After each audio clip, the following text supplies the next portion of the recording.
প্রিয় দর্শক, আসসালামু আলাইকুম। এমএস কিচেন থেকে সবাইকে জানাচ্ছি আন্তরিক স্বাগতম। আজকে আমি খুবই মজার একটা রেসিপি নিয়ে হাজির হয়ে গেলাম। আজকে আমি রান্না করব চিংড়ি মাছ আর দেশি আলু দিয়ে আর টমেটো দিয়ে খুব মজার একটা রেসিপি। এই রেসিপিটা দিয়ে গরম ভাতের সাথে খেতে অসম্ভব ভালো লাগে। চলুন তাহলে আর কথা না বাড়িয়ে রেসিপিটা শুরু করা যাক। প্রথমে আমি এখানে নিয়ে নিয়েছি চিংড়ি মাছ।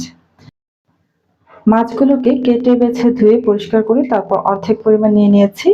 আর এখানে নিয়েছি একটি পাকা টমেটো কিউব করে কেটে নিয়েছি। এখানে কিছু পরিমাণে দেশি আলু সিদ্ধ করে খোসা ছাড়িয়ে এবার চুলায় একটা প্যান বসিয়ে গরম করে এতে আমি পর্যাপ্ত পরিমাণ সয়াবিন তেল দিয়ে দিলাম। এখন আমি এতে দিয়ে দিব পেঁয়াজ কুচি 3 টেবিল চামচ পরিমাণ। পেঁয়াজটাকে আমি সামান্য সময় একটু ভেজে নেব। সোনালি কালার করে ভাজবো না, সামান্য সময় একটু ভাজা হয়ে গেলে তারপর আমি এখানে দিয়ে দিচ্ছি হাফ চা চামচ রসুনের পেস্ট আর হাফ চা চামচ আদা পেস্ট আর হাফ চা চামচ জিরা পেস্ট দিয়ে নাড়াচাড়া করে পেঁয়াজের সাথে মিশিয়ে নিয়ে কিছুক্ষণ ভেজে নেব যেন কাঁচা গন্ধটা চলে যায়।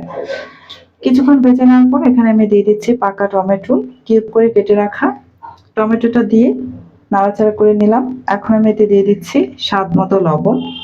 লবণটা দেওয়ার কারণ হচ্ছে টমেটোগুলো একদম সফট হয়ে গলে যাবে, সেই জন্য আমি প্রথমেই লবণটা দিয়ে দিলাম। নাড়াচাড়া করে তারপর ঢাকনা দিয়ে ঢেকে কিছুক্ষণ অপেক্ষা করব, এতে করে টমেটো পেঁয়াজ একদম সফট হয়ে যাবে। এই যে কিছুক্ষণ পর আমি ঢাকনাটা খুলে নিয়েছি, দেখতে পাচ্ছেন।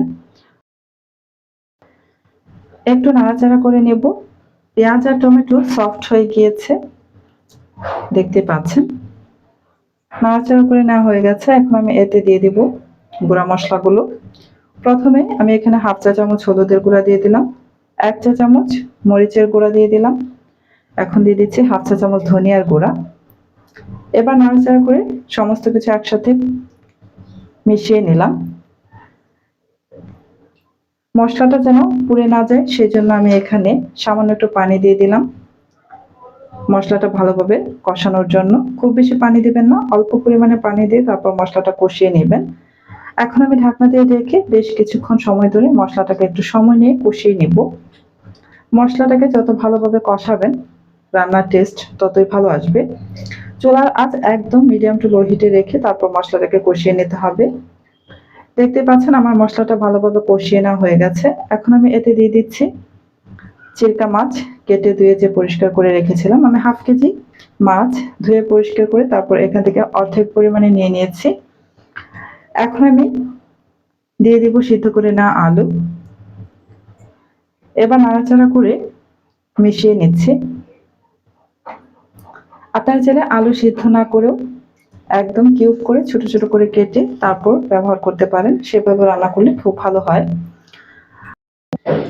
এবার ঢাকনা দিয়ে ঢেকে কিছুক্ষণ আমি কষিয়ে নেব।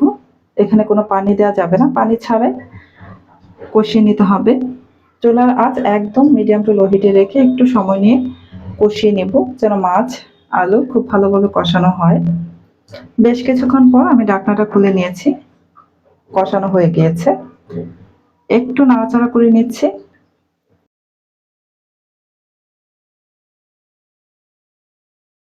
একদম ভালোভাবে কষানো হয়ে গেছে। এখন আমি এতে দিয়ে দিব কিছুটা পানি। খুব বেশি পানি দেওয়া যাবে না, অল্প পরিমাণে পানি দিব।